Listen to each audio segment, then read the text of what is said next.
back. Gadgets and gadgets. That sounds like a slur. But is it? Gadgets and gadgets. It's a slur against AI. Clankers or whatever. I love clanker though. I know some people. Oh, you're saying that because otherwise you'd be saying the N word if you were. No. I'm saying it because I fucking hate AI. Yeah, that's what I'm saying. I'm like, not real. That's not the thing.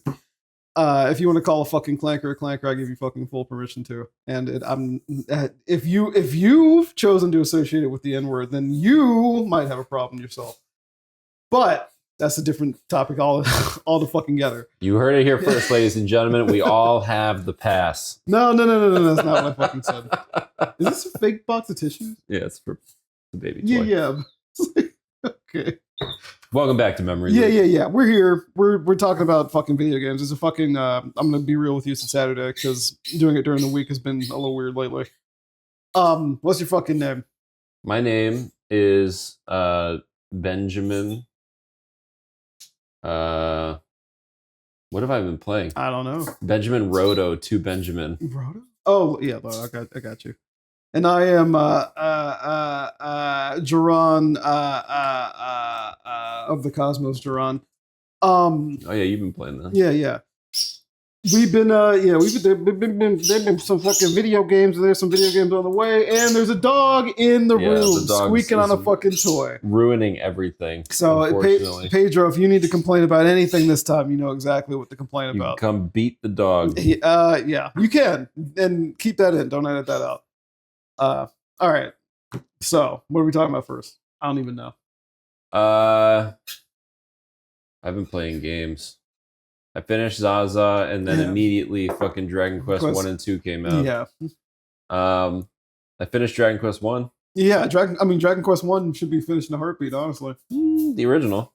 Okay. I know they added some shit, and I don't really want to know exactly what they added. No, I'm not going to say exactly what they add, but I will. I have thoughts that I feel like I need to talk about, and I'll try to do it without spoiling. Yeah.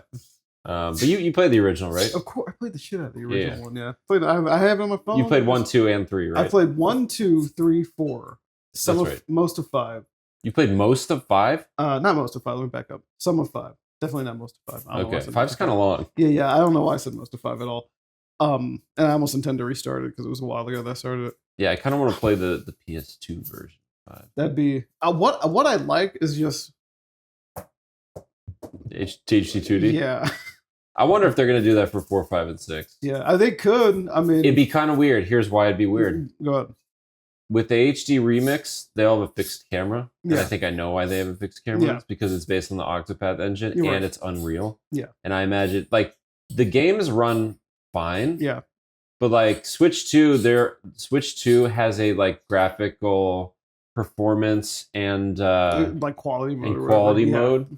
Which is kind of weird for a game like this. Like this should it's be. Like, this should have. How is this not 120 exactly on a Switch 2? This should be blasting on every machine that it's and on. It's not. You can see the difference. Like the depth of field. Yeah. Like shortens, texture quality goes down. It's just like ooh. Because I know they added that to when you play Dragon Quest 3 on Switch 2. Yeah, they added the profiles. Similar thing. Yeah. And I'm like, I kind of wish y'all didn't do this, but.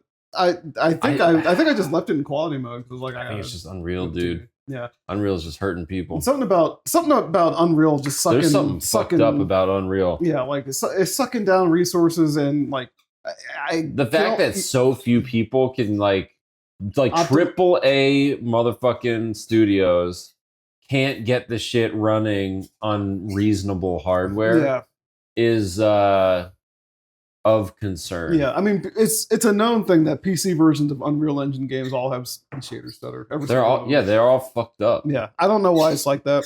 It's something that I've like gotten over, but it's also like it's probably a symptom of the end of the chase for graphics, the chase for fidelity, because it's like, is it worth it when you have to soften the image to get to 4K? Is it worth it when you have to have stutter to have, the proper effects? So I imagine part of why the Octopath engine works at all is with the level of Unreal, optimization is because of static fixed camera angles. I was going to say. When you walk towards the camera or away from it, there's not a lot happening processing wise. If you add full like geographical geometry rotation and rendering that, I imagine it's just not going to work. That's my theory. Yeah, the pop-up book style that the 2D HD games have. 4, 5, and 6 is like conducive. Really need to keep their rotating camera, which they have the DS versions. Yeah. Obviously, they didn't have in 4, 5, or 6 being on Super Nintendo, but the fact that they now have versions of it with reasonable, like 3D polygon geometry. On the other hand, I could see the value of them going back to a more static method of controlling the games. It'd be so weird. Even if it were a pacing thing, a visual thing, anything like that. It'd be so weird because like 1, 2, and 3, the remakes, like especially with 1, now that I've played it, my feeling about them isn't even as much that like these are the definitive versions of these games, and more like these are modern retellings of these games. And that's how I interpreted. And they feel much more modern than the original games. But if you now go 4, 5, and 6, and you staticify the camera, you lock it into place, it feels like it's going to feel like you're turning something back. Maybe not a step back, but at least a step sideways. Not a step towards modernity. Yeah, and what I don't know. What is modernity now what is maternity now? What is modernity now when it comes to this style of game? They could do it on a freaking Nintendo DS. They could do it on a fucking phone, dog. Yeah, like one-handed controls. They do it. I'm not saying a phone is not capable of doing shit. I'm just saying they've made this 3D camera work with a one-handed control scheme. Right. So it's like, why, when you have so many tools and so many options, would you go back on that? And so I am curious what they're going to do there. If they do anything. I think they already said that they intend to touch those. At least in interviews, they're like, next up, Zenithian trilogy. Okay. Because they skipped to 7. We're getting that in a few months. Yeah, I mean, they skipped to 7, but 7 is also a very different kind of remake. I was going to say, that's a different remake, and that's a remake to make it actually like... I'm pretty sure it's a different business unit, too. I believe...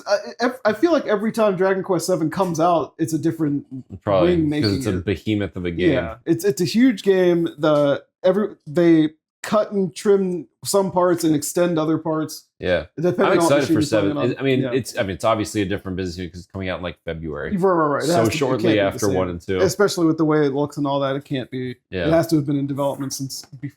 Several years. 11 had come out. Who knows? Could be. Yeah. Yeah. Like planning at least. So Dragon Quest 1, right? Yeah. Well, let me take a step back. Dragon Quest 3. There's a lot of versions of Dragon Quest 3. There are a lot of versions. I was going back and brushing up further and further. I really want to play the Super Nintendo version at some point. I do too. I know there's like fan translations and shit, but there are fan translations. I'd like to just have it in my hands. Yeah, because that's also like, it's kind of like the real version of like the regular iterations of 3. I know it's considered by a lot of people to be the actual like definitive version.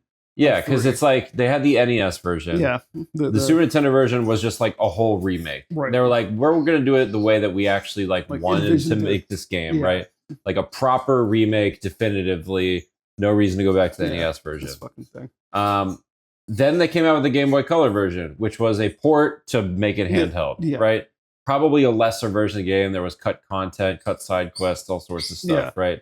That's the Game Boy Color version. Is the version my friend had, and that's the version I got to touch. The first version we got, I'm pretty sure. I don't think Dragon Warrior 3 came out on NES here, did it? Maybe it did. It did. Oh, okay. We got up to 4 on NES. We got 4 on NES? Yeah. Oh, interesting. We didn't get 4 on Super Nintendo. We did not get 4 on Super Nintendo. Okay. We got Dragon Warrior. We didn't get any of those cool Super Nintendo No, ones. we did not. All right. Fuck no. Yeah, we didn't get 5 or 6 at all, right? We didn't get 5 or 6 at all. I don't think we got anything. We got 7, right? Yeah, we got 7 on PlayStation. Yeah. And then when Dragon Quest was called Quest again here, and it finally kind of came around and people liked it again, it was 8. Yeah. Right. This thing's gonna be in 4, I'm sure. With this fucking wiener and everything. That's what we're talking about. I know, you're right. Go ahead. So Dragon Quest 3, right? So the remake of Dragon Quest 3 is a really interesting thing for me because for so many things about what they did with that game, it feels like the movie cinematic adaptation of 3 rather than like a definitive remake of 3. It was like, hey, we've got the Octopath engine, we've got all these bells, we got all these whistles, we got a lot of enhancements on the gameplay, new skills, all sorts of shit with over the progression of the franchise. Let's do like a fun, flashy, like bells and whistles version of 3. Like almost. Let's give a bunch of quality of life. It's not going to be as hard. People can breeze through it. It can be a good reintroduction of new people to Dragon Quest. A reintroduction of classic Dragon Quest to people that haven't played classic Dragon Quest. So just another solid way to expand Dragon Quest's audience, especially in the West. Just another point of contact, especially for 3. Like they did 3 for multiple reasons, for its importance and for its narrative position. And it comes right after 11. So kind of makes sense that way too in release order. Yeah, you kind of doing the full circle thing. Yeah. That's not a spoiler, by the way. That's a very, very minor little thing that they add in 11. Right. So don't worry about it. Not going to impact the quality of the narrative of 11 in any way. Everyone should play 11. Everyone should play 11, actually. Like really, I know really quality JRPG. We had planned to do it. Like, do we name HUY? I had planned to play the game. I don't know what happened to that. But absolutely play Dragon Quest 11. It's once you get, I know this fucking dog. Once you get past like the perceived slowness of it being a turn-based RPG, whatever, you'll be like, oh shit, this is like. It's not even that slow. It's not that slow. It's just especially when you speed up the combat. It's just it doesn't have any action commands or anything like that. I know a lot of people complain nowadays about not having anything to do when it comes to turn-based. And it's like, it's not like that. There's plenty to do. There's plenty to think about. There's plenty to plan for. And it starts easy, ramps up. You get a lot of skills. You get a lot of characters. Eventually, you're going to be doing, Eric's going to be doing like fucking 4 hits per turn. So one of the big things that I think about when I play these Dragon Quest games is because they're so like quote unquote simple. I think a really big factor of what makes these games like the balance of fun, accessible, but also like giving enough of a pushback and a challenge to be like interesting and engaging. Interesting like sort of the math of it all. Like at the end of the day, all JRPGs boil down to like the mathematics of it. Like experience and stats and how stats interact with enemies and like, chances, probabilities, all that stuff. It's all math, right? The math of the game is the core of the gameplay. The Dragon Quest 3 Super Nintendo, again, like when you talk about the math of these games, all of the versions of Dragon Quest 3 are like a little bit different. And Super Nintendo is the one that people always say is like the tightest. Right. Like it is very much a challenge, but it's also like a puzzle in a way. Sure. Of like, because 3 had all of like the job systems and the characters you could recruit, and they were random, and the prestiging their classes. Is much less rewarding in Super Nintendo version compared to the remake. So like the remake added a bunch of quality of life that softened the math of it all. But the Super Nintendo version is sort of like that very strict balance of like pushing back on you to engage with all of the game's mechanics, even if it means recruit a new guy and build him up. Building a new character. Plan the thing up, plan your strategies, try them out. If it doesn't work out, go back and recruit somebody else. Like which again, I don't think really it like some people might say that it doesn't really work that well in a modern era when we have a million games to play and people just want to blaze through it. I still liked, the math of Dragon Quest 3 Remake because I felt the pushback. It wasn't terribly challenging. You can kind of breeze through it. Hard, and there's a lot of fun stuff. They added new classes. They added all sorts of stuff, right? It's not as tight of a system of like pushing back. You can kind of do whatever you want, beat the game however you want. Do it just, I'm about to say. You like Dragon Quest 1. There's 2 things about the game, right? One is sort of the engine, the vibe, the aesthetics, the story, and then the other thing is the math. How long is she going to do this for? I don't know. I don't know how she found the fucking squeak on time. Tried to leave her in there. I don't know how this happened. She's not like this all the time either. But yeah, go ahead. Dragon Quest 1. So let me start off with the math to kind of dovetail. Dragon Quest 1 is an interesting game. It's a fascinating game for me because it's still kind of one of the only JRPGs where you play as one character. One character. That's one of the like most interesting things about it. Yeah. That's why I want people to play it. Historically always made sense because of when it came out, 1988. It was like there were no JRPGs. Yeah. Like JRPG was not a genre yet. Exactly. And a lot of times those party like predates Final Fantasy. Yeah. Like having a party involved having other players, like tabletop kind of stuff. Those were always played by people. Right. So when there's only one player character physically playing the game, then I guess there's only one player character, you know? Right. So the original game, the math was very simple. Right? Yeah. It's a 1988 NES game earlier in the life cycle of the system. You genuinely could not program all that much into the game. Especially not without any kind of precedent to build off of. Right. So like with that game, people have like genuinely calculated the odds of how likely you are to beat the final boss at a certain level. That's funny. Just because there's such a limited number of parameters of like your crit chance, your dodge chance, how much damage you do, the stats that you have at each level. Right? Like, you know exactly what stats you're going to have. There's no way to influence your stat growth or anything like that. So people knew it's like at level 18, you have like a 1 out of 12 chance of beating the final boss because of like all of the rolls that you're going to get. Yeah. Rolls as in ROLL, like dice rolls. Right. Like the dice rolls of the probabilities of the things happening and choosing your optimal actions, which again, you don't have that many actions you can choose from. Yeah. Most of the choice you make is how long you want to spend grinding. Right. So, yeah. And even in the topic of grinding, right? Like I think you top out at, I think the max possible level is 25. Something like that. Yeah. I think it's like 25. Most people will beat the game around 20, 21, 22 maybe. But it's a quick game, right? Like at a game that tops out at level 20, it's like a couple hours. That game is it's like really 5 short. to 8 hours, somewhere around there. You could like, 5 hours sounds about right. Sounds about right as long as you don't like brick wall yourself overthinking something or whatever. I don't know. Yeah. But yeah, you could fit like I finished that in a fucking like car trip. Yeah. Once. Well, I wasn't driving, obviously.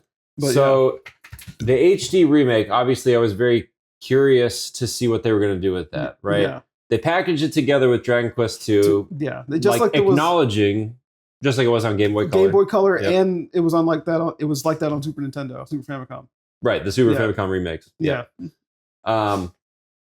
So I was curious to see what they do with that, right? Because they're remaking the game. People are probably going to expect it to be more of a game. We knew that they were adding something, adding stuff in general. 2, especially from what I hear, got significantly expanded and changed. It needed some changes. I would agree. Yeah. Some people would disagree. The diehards would disagree. But those versions of the game exist too. Like I never thought this was undoing it. So I think if you want, I feel that way even more now that it's not undoing the original versions of these games. Yeah, and that's what it sounds like. Yeah. So in this version of the game, let me just start off and mention that like I think I finished at 15 hours. Okay. It's significantly expanded. Like 3 times. That's still short. It's reasonably like short, long, right? Yeah. But again, you're one character, you know? Yeah. That one character, I think I was like in the 40s, level 40s when I maxed out. You have a whole ass arsenal of abilities and spells and items, and a lot of it is carried from 3 Remake. Newer just modern Dragon Quest, right? Because 3 Remake also borrowed from 11 and modern Dragon Quest games. So all of that I found very interesting because I was like, okay, so how are they going to now balance like the game and the systems of the game and the battles and all this stuff with this huge arsenal of stuff, right? And I was very pleased with how they did it. I'm not going to go too in the weeds. There's more bosses than they had before. There's more enemies. There's more locations. I'm guessing then they've brought in some of the more not traditional, but the more like established enemies and bosses that show up in later games. Yep. Okay. Yeah, I mean, none of them were like, "Oh, I've never seen this before." Yeah, that's what I figured. It was all very Dragon Quest, right? It's still sort of like maintained itself as being Dragon Quest 1, having all of the things that are recognizable about Dragon Quest in their places, right? With other things sprinkled around it. Yeah. The game definitely pushed back. I died a lot. I gamed over a lot, right? Interesting. Which again, because it's a modern game with quality of life, is not a big deal because you have autosave after every single fight. Yeah. So you're autosaving in the middle of the dungeon. I was like, okay, that's fine. You can regroup. You can restart boss fights immediately in the middle. Okay. So there's a lot of quality of life that goes with it. But I was quite happy with kind of the challenge. And I wasn't even playing on Draconian mode. Okay. That's the one game I would think of to do it. And part of this, I think, is because it's one character. I think like they felt... they had the game design chops to be able to pull this off. But being one character and having this huge arsenal of stuff, like it still had that puzzle feel. Yeah. Where certain enemies will do things that, like, if you just use the same strategy with every fight, you're going to get decimated. Yeah. So you have to like change up your equipment because you can change your equipment mid-fight, right? Yeah. And in Dragon Quest 3, I didn't really do that. Like, you don't really have to do that. Yeah. With 4 characters, honestly, it's like kind of a chore to do that. But with one character, you need to kind of have to do it. Reform your character into the other. You have to think about what your bag has in it. Like, do I want extra equipment that have these effects when you use them as items, or do I want to be able to switch them as my equipment? Do I want these consumables? Items, like, these are all genuine questions I was asking myself playing through the game, and I like that. Yeah, it was very cool to experience that, especially as a solo character. It feels exactly, and that's why I feel like you have to do that. I feel like it has to be a game with one character to be able to even pull that off, right? Because there's still so many. You can't offload. I'm curious to see how 2 does it. Yeah, but I know with 2 they added a character. I heard that, which is weird as shit. It is to me. really I don't weird. know, like, it's really weird. Are they integrated into the game, or are they optional? Yeah, no, I know they're in the story. Okay, because I know it's like Dragon Quest 8 had extra characters added in the 3DS version, and it. No, that's right. They. Like extra playable characters, they were already there, but it's like, yeah, it's like y'all could just not be here, kind of thing to me. Yeah, I'm curious to see if they do that with 2. I mean, I've only heard really good things about the 2 remake. Yeah, so I'm excited to play it.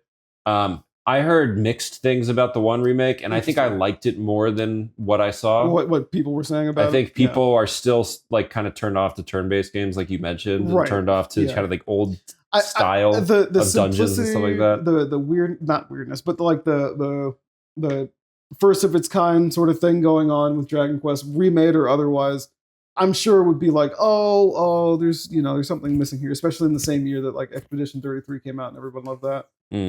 So such a different game. I know, it's a completely different game. I'm aware of that, and I think that's one of those things where certain players, especially the ones that like to talk a lot, their expectations are different right now.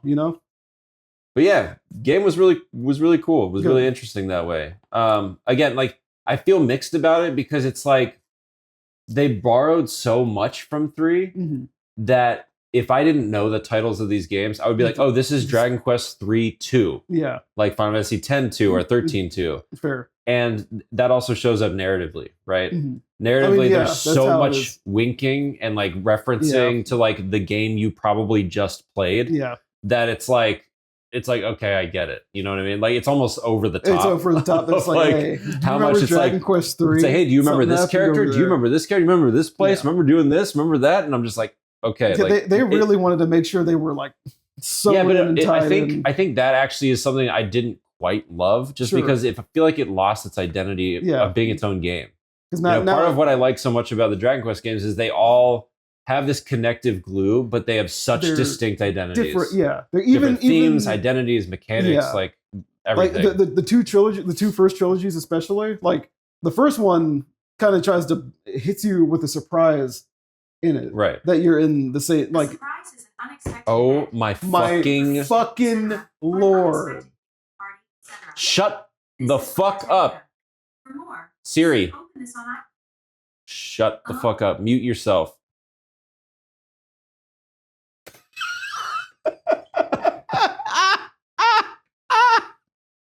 Oh my god, I cannot believe that shit. I don't know what prompted that. Either way, yeah, like obviously there's no surprise anymore because everyone knows what the fuck's going on with Dragon Quest, but it's I think there's a lot of people that haven't played 1 and 2 though. Yeah. And I know there's people that would be confused that 1 and 2 came out after 3. Right. Even though this happened before, but you'd be like, why would you release 1 and 2 after 3? Oh, okay, it's because they're it's very obvious, and they did say this in interviews too, that like they intended people to play this 3-1-2. Yeah, it's after 3 came out, it was intended to be treated that way. Like you play 3, like 3 is the real Dragon Quest 1, right? And then 1 and 2 are like curiosities at that point, right? Even like they're good curiosities, but like 3 is the one you start with at this point. Yeah. Which again, I feel a little. It feels like revisionist history to a degree. Yeah. So I feel mixed about it, but strictly from a gameplay perspective, strictly from a gameplay perspective, I was just very pleased with what was presented to me. Good. Had a very good time with it. I feel like there was one other thing I was going to mention. Yeah, you looked like you were pensive as you were trying to conclude that. I can't really remember what it was though. Yeah, whatever. Well,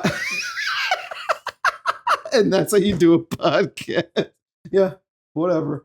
Yeah. No, so I do intend to get to the game eventually. I don't know exactly when. Yeah. But there's so many fucking games. There's so many fucking and I'm games. trying to this year especially. Yeah, I'm trying to just clear the way for Metroid Prime 4. I want to make sure I'm playing that and I play it like I've been brother. There's so many games I really like and I really want to play, and I've been dragging them out so long, just because things come up, and I want to make sure I don't drag this one out because I don't expect it to be that long. So here's the question I've got for you about Metroid Prime 4 that I've been thinking about. Go ahead. What is going to be the first control scheme you use to play through the game? I'm going to try the mouse and as the first thing that you're like the whole game. So my intent really is to dynamically use the mouse and the thing, as it warrants. Yeah, be like in. I'm not going to try to be combat? Like this all the time. For exploration, I'm probably going to use the sticks. But for combat, I'm going to see how much I can use the mouse. Are you going to play dual Joy-Con? Yeah. And then just drop down when you feel like you need to? Exactly. That is 100% exactly why I bought a second pair of Joy-Con at launch. At launch of the Switch 2 a couple months ago. I hope it works out. 100% the reason. Maybe not just this game, but for games that have mouse control, I wanted to have access to that without. No, I'm just saying. I hope that playing the game that way is everything that you hope it is. If it isn't, they better get the HDR implementation right, because that shit's important to me too. Mm-hmm. Especially when everyone's got glowing lights in their suits. But yeah, no, I'm really excited for that fucking game. I know everyone's like, oh, they're not advertising it enough. Shut the fuck up. Doesn't matter. This game is for 3 people. Yeah. Me, and no, but this game isn't for everybody. It's not. They don't give a fuck. I don't give a fuck how many people buy this shit. I imagine this is probably the end of the Metroid Prime series. I don't give a shit. I know. We imagined 2007 was going to be the end of the Metroid Prime series. And then they made 2 more. Oh, no. They made 1 more. Well, 2, now there's 2 more. Federation Force? Yeah, Federation Force, which leads into this game anyway. What about Metroid Prime Pinball? That's a retelling of Metroid Prime 1. And you can just play that in place of Prime 1, right? You can't do that. But have you played it? Prime Pinball? I've played I own and have played every single Metroid game. All of them. To the end. I mean, that's it, isn't it? Huh? Isn't it? Like, there's no other spin-offs. Pinball, I guess Hunters is a spin-off, but I would like to play pinball. It looks fun. Yeah, I mean, I could let you borrow it, but it's expensive, so don't. I mean, I can also just. Yeah, you can also just do some fucked up shit. Yeah. But I don't want to fuck up your expensive copy. It takes about 2 hours to. Oh, okay. To finish. Maybe I'll just watch a fucking YouTube video. No. What I'm saying is, it takes about 2 hours once you've practiced up enough. Once you know how to play. Yeah, because I played that while I was in college, and I'd play it during there's a fucking lecture hall class I had. I played that. I played Pushmo, stuff like that. And I would just sit there, play the game, lose, do my class, do it the next day, until after about like a week. That's really funny. You were just playing in class. I wasn't playing in class. I was playing like before class. Oh, okay. But that was the only class I fell asleep in. I can't do lecture halls. That shit was boring as fuck. I couldn't believe it. But I would still wake up to do the eye clicker bullshit and be like, "What is that? What is eye clicker bullshit?" The little thing where he puts like a quiz question on the projector, and not a quiz question, like a question, and then we had a remote. So much class in college. Oh, see, I just flat out skipped. I almost all of my classes, I would say. Damn. Because we didn't have attendance for the engineering school. Sure. Yeah. So I was just like, all right, fuck it. I'll teach the whole class to myself in the last week of school. So I will say, this isn't about video games now. When I like all my design classes and art classes and whatnot, they're all projects. Right. Eventually, it got to the point where it was like, you don't really have to come. Just make sure when something's due, you have it ready to present, ready to turn in, all that. And I was like, okay, well, if that's the case, I just stopped fucking coming. Yeah. All my music classes had attendance, and that's why I got a B in all of them. Oh, because I missed like you didn't all go of to the classes. Fucking class. You just did, and I had like a perfect score in the class. Otherwise, yeah. Fucking school's ridiculous. But school's fucking cooked with AI, dude. Right now, school. I would not want to be paying for college. That's exactly what I was going to say. I would not want to be a parent paying for somebody to go to school. Right this second, I would not want to be fucking doing that. Yeah. What a fucking waste. Yeah.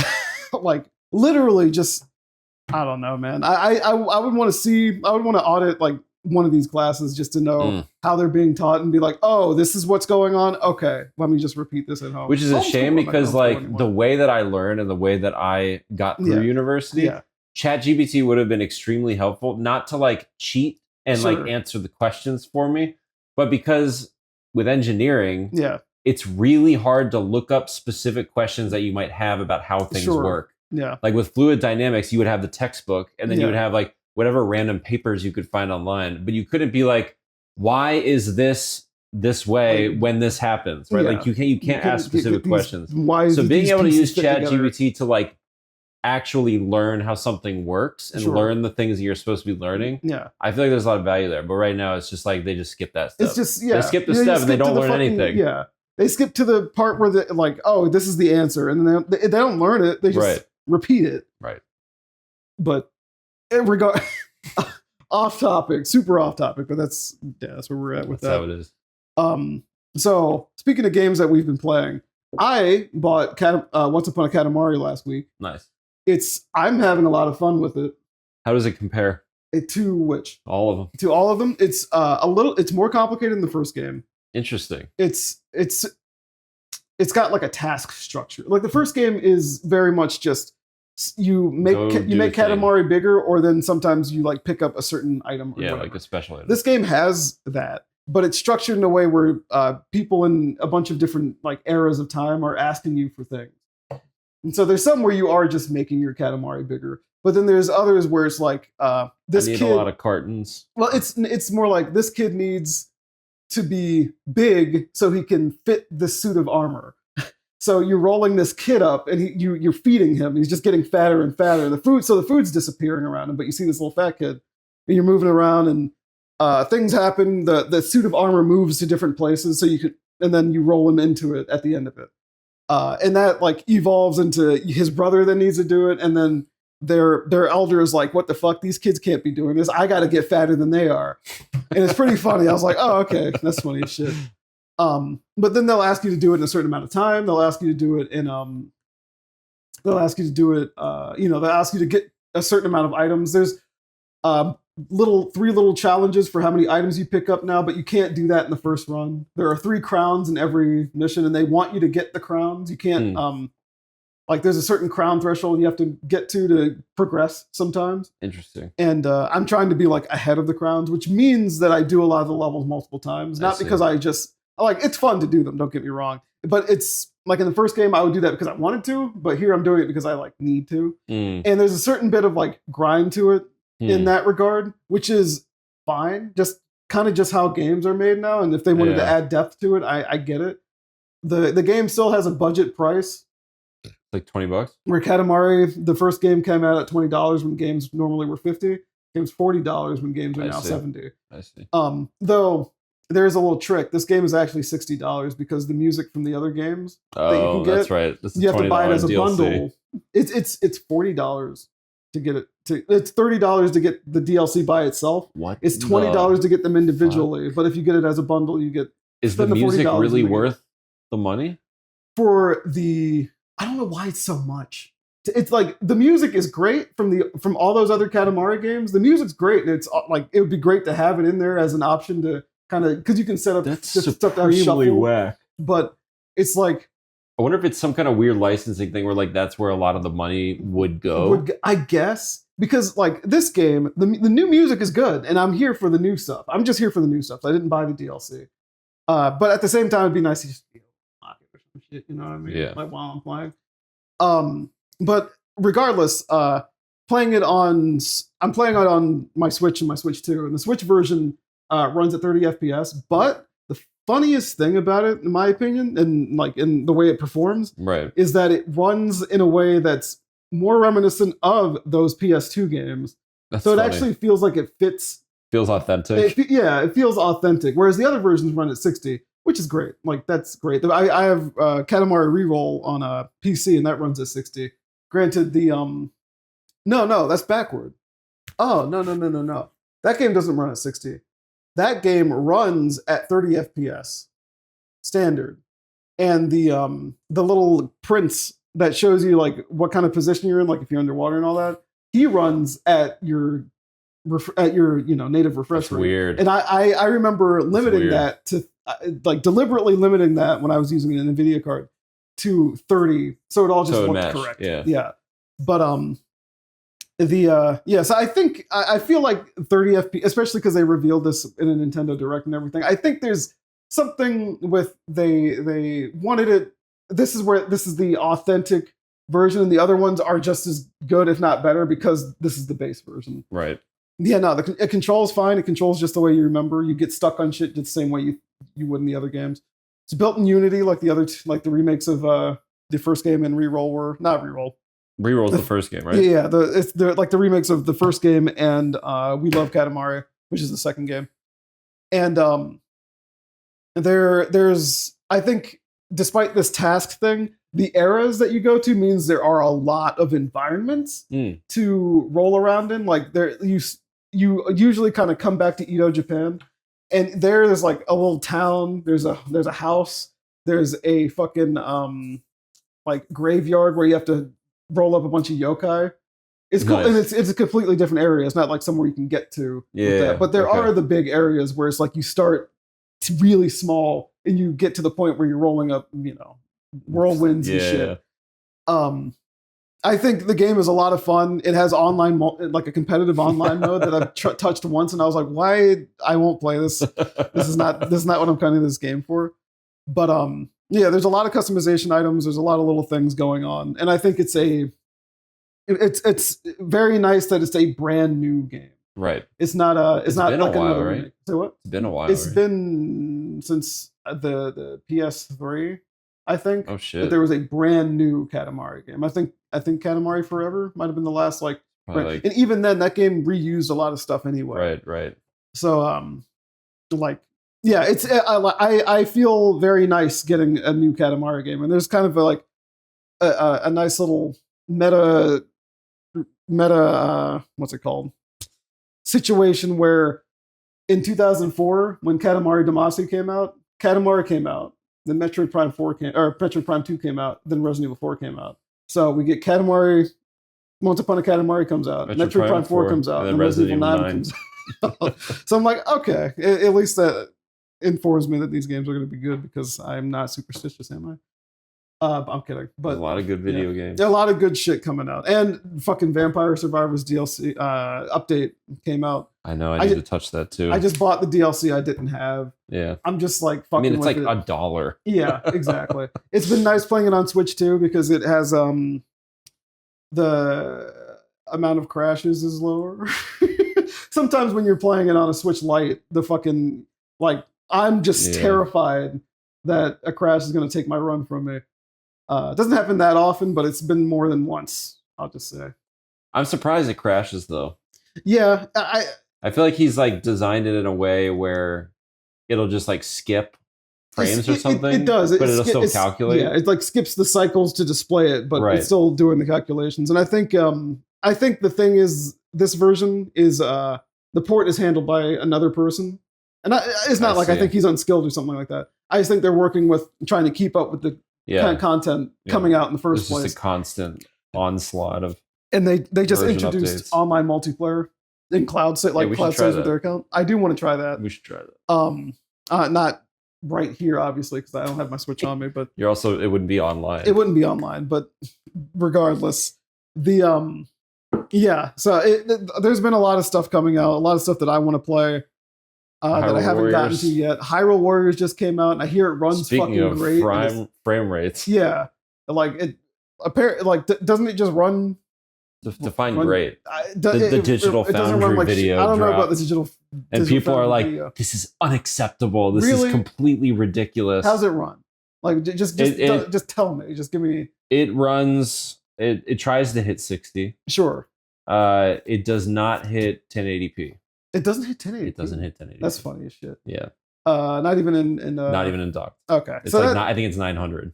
So that's weird because and then it's 720 in handheld. And it's basically because it's a Switch 1 game. That's a strange thing because they just are throwing DLSS and hardware at. Because the first game, the definitive edition on Switch 1 runs at 1080p in handheld mode, just because they didn't, they didn't do anything to lower it, so it ends up running 1080p in handheld mode on to the screen on Switch 2.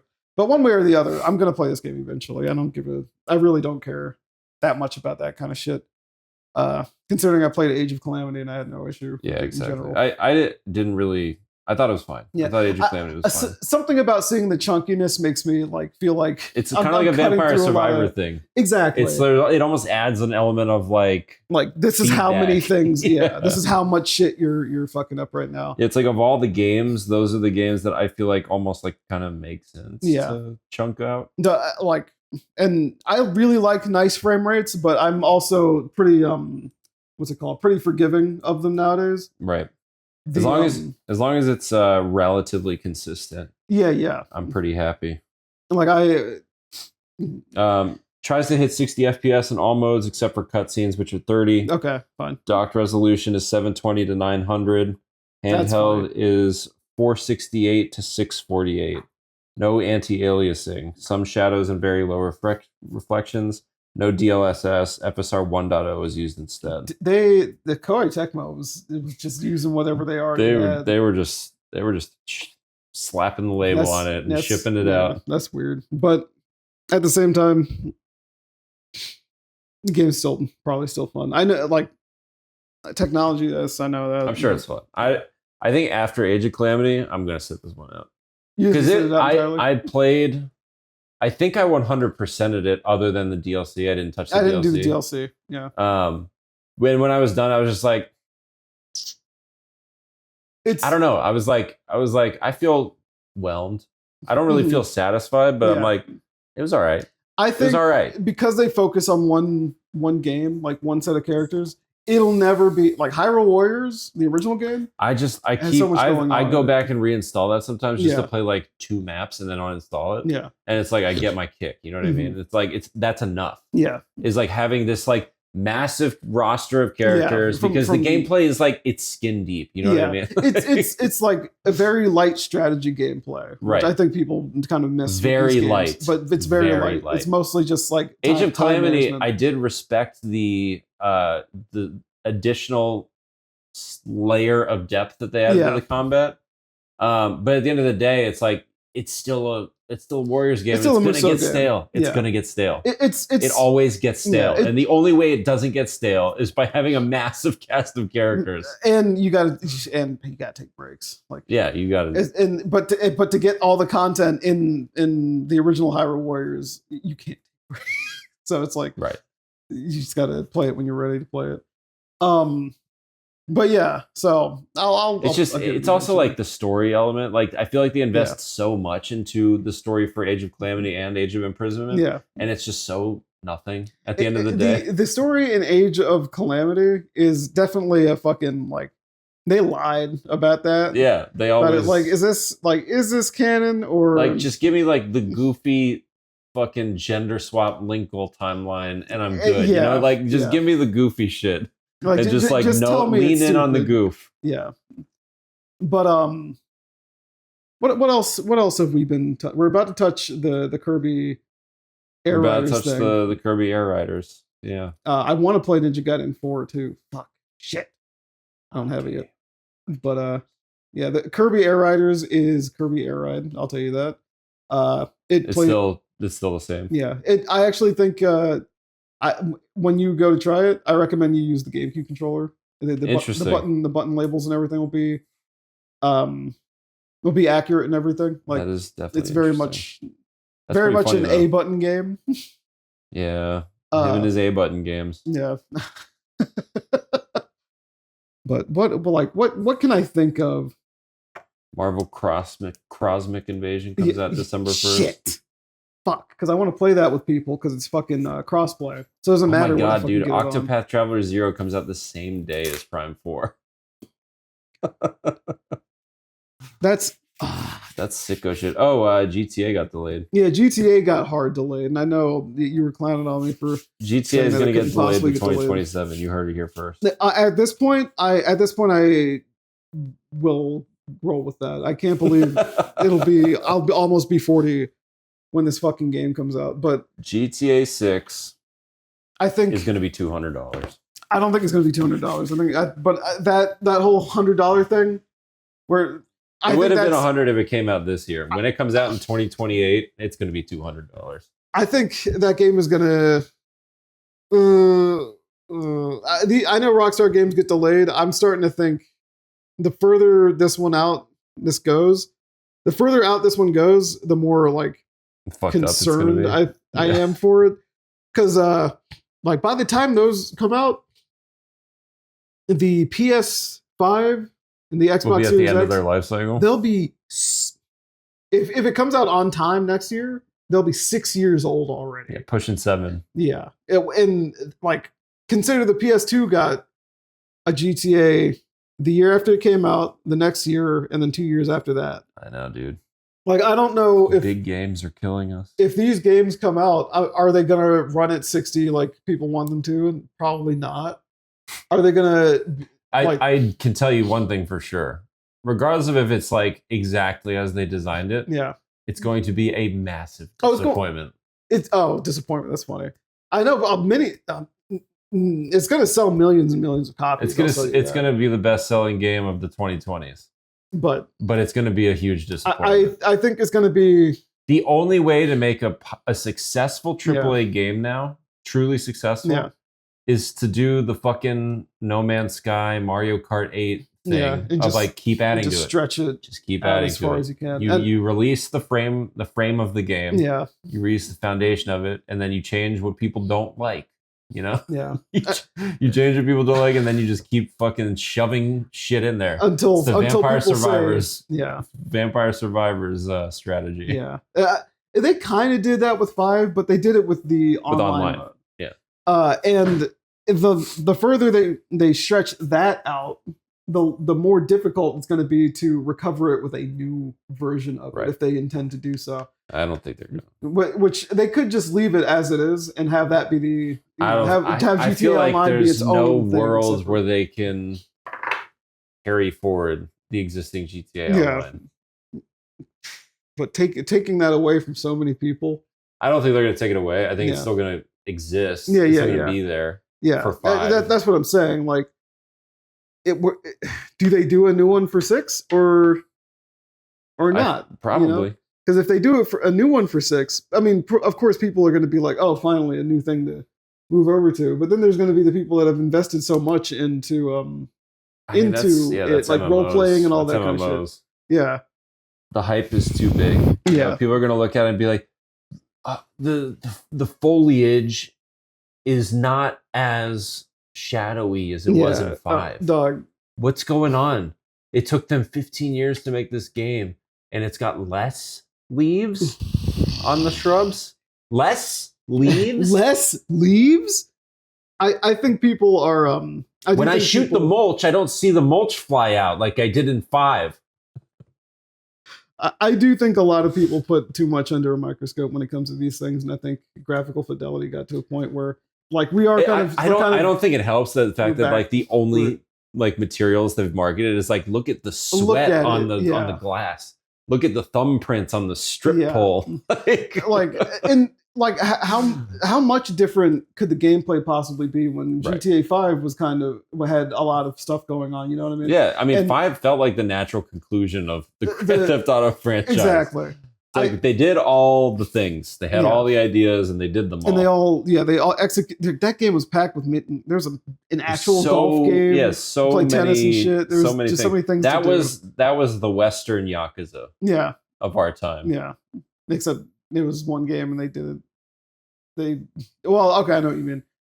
But yeah, this like GTA 5 by itself is there. It's still here. Yeah. They recently enhanced it like within the last like year. It's gonna, whatever happens to GTA 6 is going to foreshadow what happens with Elder Scrolls 6. Yeah. I don't know what I think a lot of the problem with these games is no one knows what the fuck to do. Like, that's like, what I mean. Mechanically, they're trapped in IP hell. Yeah. They're trapped in IP hell just like every other movie, TV show, anime, comic book.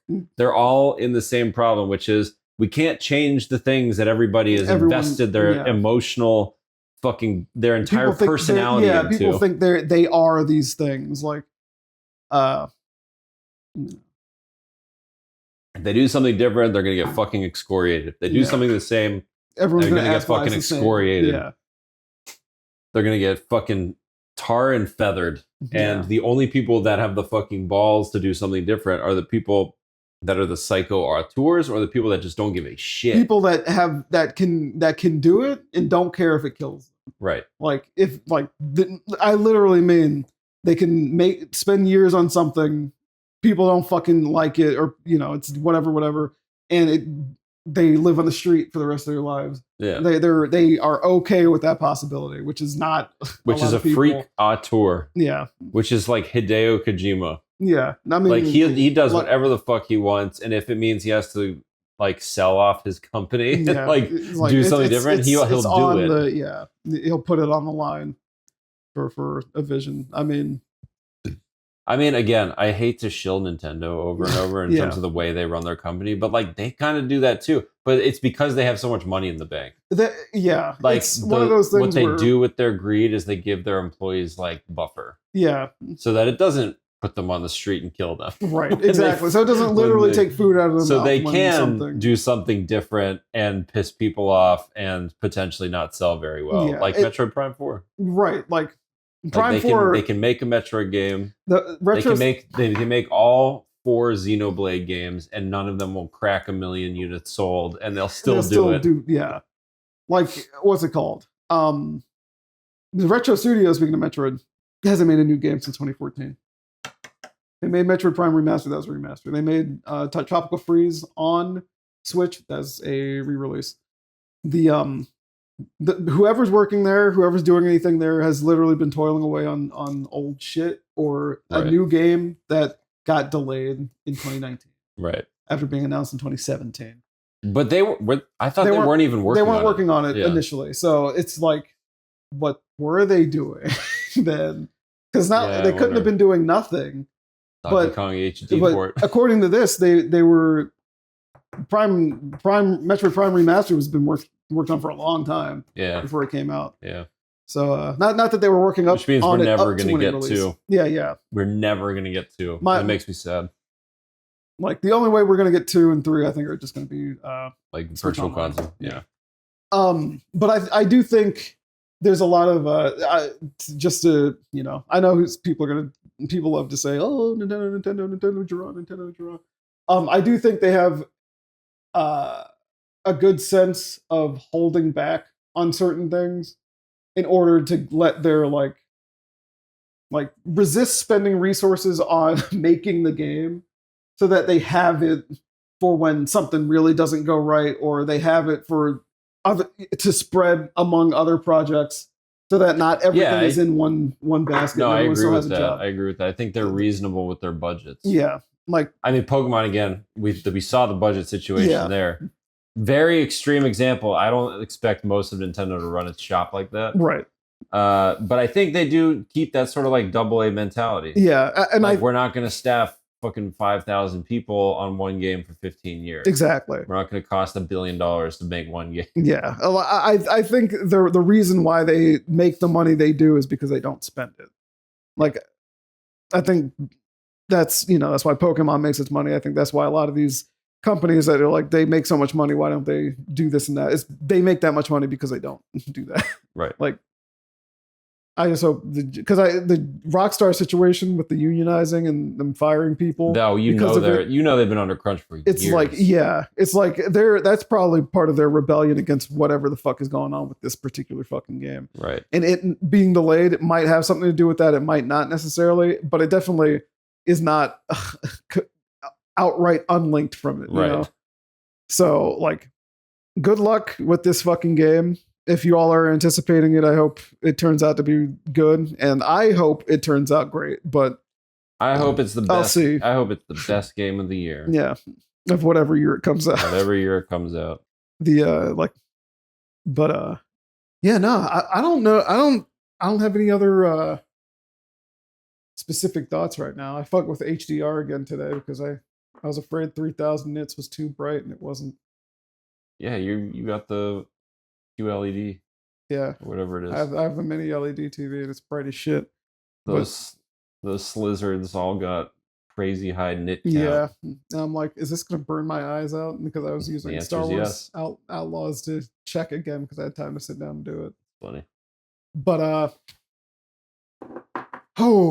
yeah, I don't know if I have any other specific thoughts right now. There's just a lot of stuff coming out. Like, there's not a lot of stuff going on, but there's a lot of stuff coming out. Yeah, I mean, so after this year, yeah, Nintendo's well is going to get a little bit dry again until they do their next direct. Yeah, though they did say outright that. What do they even have? They've got like Yoshi. They've got Yoshi, third-party stuff. Switch 2 edition of Wonder. I don't fucking count that. What comes out? Something comes out in January. They got stuff. They have stuff, but I do know it's definitely like. It's not their heavy hitters. Their investor meeting, one of the things they said was like, okay, we're like really going to be focusing on like Switch 2 specifically when it comes to development. Oh yeah, I saw that. They're going to like Switch 1's kind of they're going to really starting to fade, like fade away. I mean, is Tomodachi Life a big hitter for them? Is that the January? That's not the January one, but that is coming out next year. But yeah, we'll see what's going on with that. I think everybody's slate is a little unknown for the recent which is okay because I feel like the last 2 maybe 3 years we kept saying these are huge years. Mm-hmm. It's okay to slow down. I think the COVID games are out for sure. I think they've all basically come out. Like Silk Song is fucking out. I think these games are out. And Silk Song and Prime 4 are both out. Like it's over. Like I think we have a minute to play the games, you know? Or go back and enjoy the next gen updates of Turok. Time to fucking chill. Yeah. Time to chill. Time to relax. Time to catch up. Time for me to go back and play Dragon Quest 4 through 6 on my DS. Yeah, or your phone, like me. No, not. But all right. I need buttons. If you like us, shoot us an email. Do it. We're at memoryleakpodcast@gmail.com. Do it. We're also on Spotify. Do it. iHeartRadio. Do it. YouTube. Do it. Apple Podcasts. Do it. And Podbean. I've never even seen the interface, the website, or anything. iHeartRadio? I think we're on iHeartRadio. I think we're on iHeartRadio too. So. All right. Till next time. Good night. Good night.